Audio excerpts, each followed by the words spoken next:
সাপৰ বিষয়ে অন্ধবিশ্বাসৰ বিৰুদ্ধে সৰ্পবান্ধৱ সৌৰভ বৰকটকী।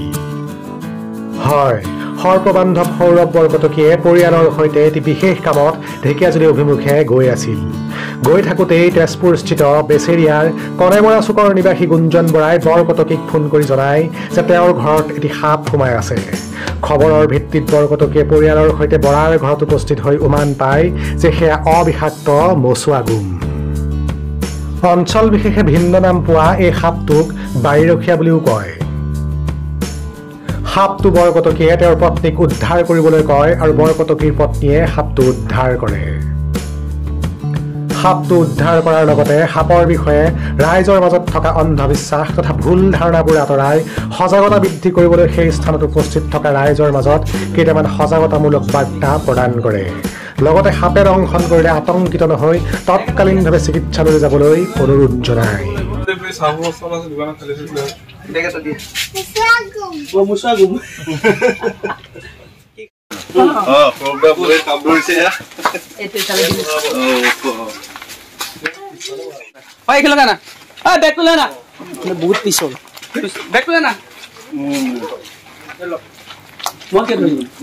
এইটো অবিষাক্ত সাপ হয়।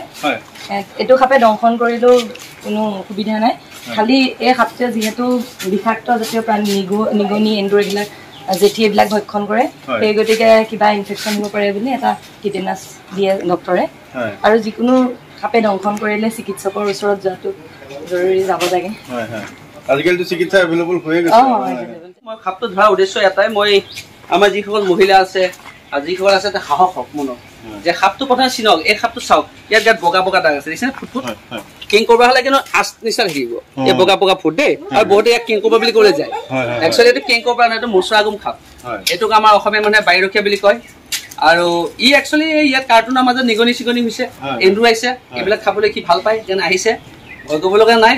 আৰু মই ইয়াক ধৰিবলৈ দিয়া কাৰণটো এইটোৱে যে মহিলাসকলৰ মনত যাতে সাহস আহে।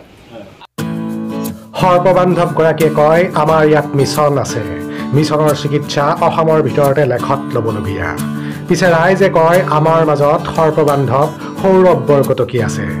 ভাল তেজপুৰবাসী, তেজপুৰবাসীৰ কাৰণে এইটোৱে ভাল, মিছন আছে, তেজপুৰ টুমুকি মেডিকেল আছে আৰু টাইমছ আছে। আপোনালোকেতো দেখিছেই কেইবাটাও স্নেক বাইট কেছ কিমান ধুনীয়াকৈ সুস্থ হৈ গৈছে। অসমৰ best of the hospital Tezpur Mission, Tezpur মিছনৰ ওপৰত কোনো নাই। Tezpur Mission is the best. সৌৰভে কৈছে হস্পিটেল বহুত আছে, সেইকাৰণে আমাৰ চিন্তা কৰিবলগীয়া একো নাই। কিন্তু তাতকৈ ডাঙৰ কথাটো হৈছে যে আমাৰ তেজপুৰবাসীৰ কাৰণে সৌৰভ দা আছে। এতিয়া সাপ এটা ওলাইছে, আমাৰ মানুহে কিন্তু আজিকালি সাপ এটা ওলালে, মোৰ ইয়াতে সাপ এটা ওলাইছে, মই চবকে কৈছো যে ৰখি থাকা, সৌৰভ দাক মাতি দিওঁ, সৌৰভ দাই লৈ যাওঁ। সাপটো বিষাক্তই হওক বা অবিষাক্তই হওক, কিন্তু সৌৰভ দা আহিলে আমাৰ যে সাপটোও ৰক্ষা কৰিব, আমিও ভয়ৰ পৰা এই এৱাৰনেছখিনি যে আমি পালো, সেইটো এটা ডাঙৰ কথা। ছচিয়েল মিডিয়াৰ শক্তি বহুত, ছচিয়েল মিডিয়াৰ শক্তি ইমানেই বেছি, ছচিয়েল মিডিয়াত যেতিয়া বস্তু ভাইৰেল হৈ থাকিব মানুহৰ মাজত সজাগটো বাঢ়িব। আৰু সাপ মাৰিলে অপৰাধ, সাপ মৰাটো অপৰাধ। আইনে কিন্তু আপুনি চাওক, মানুহ এজনে যদি ৰাস্তাত কিবা কাৰণ মাৰপিটো কৰে বেল পাই যায়, কিন্তু সাপ এটা মাৰিলে কিন্তু বেল নাপায়। কিমান বন্যপ্ৰাণী আইনখন কিন্তু ষ্ট্ৰং, এতিয়া বহুত শক্তিশালী। সেইকাৰণে কৈছো বন্যপ্ৰাণীক সন্মান কৰিব লাগিব, কাৰণ সিহঁতক সন্মান কৰিলে সিহঁতে আমাক সময় টেকনিক আছে। জীৱনৰ প্ৰথম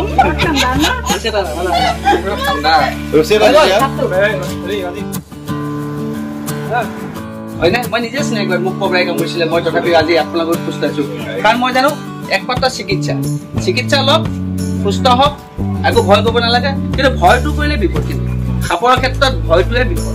আৰু এই ভয়টো আঁতৰাবৰ কাৰণে মই এতিয়া কি কৰিছো, এইবিলাক কাম মই নধৰো, এওঁলোকক লগাই দিওঁ, অকণমান আগতকৈ আমি এৰি দিম। আৰু ভাল মচুৱা গুম আহোঁতেও এটা ধৰি আহিছো, তাক পঠাই দি থৈ আহিছো, অলপ আগত আহিব এই আমাৰ এইফালে আহক। আৰু যদি কেতিয়াবা ই কামুৰিছে টিটেনাছ এটা ল'ব লাগে, কাৰণ কিয় কৈছো, সাপে আমি মানুহেতো দাঁত ব্ৰাছ কৰো, সাপেতো দাঁত ব্ৰাছ নকৰে। কি বেয়া বস্তু একো নাই, বেয়া বস্তু খায়, আৰু সিহঁতে বেয়া বস্তুবিলাক খাই কাৰণে সিহঁতৰ দাঁতত বীজাণু থাকে, আৰু সেই বীজাণুটোৰ কাৰণে মই টিটেনাছ এটা ল'ব লাগে। আৰু ইমান ভয় কৰিব লাগে, ডক্টৰৰ তাত যাব লাগে, 24 ঘণ্টা অবজাৰ্ভেশ্যনত ৰাখিব, চিকিৎসা কৰিব। মই সেইকাৰণে কৈছো অসমৰ best of the hospital Tezpur Mission, Tezpur মিছনৰ ওপৰত কোনো নাই। চোৱা চোৱা কোনো আশা এটা থাকিল নহয়, এওঁক কি ক'বা তোমালোকে কোৱা, এইটো নেকি তাতে আপোনাকে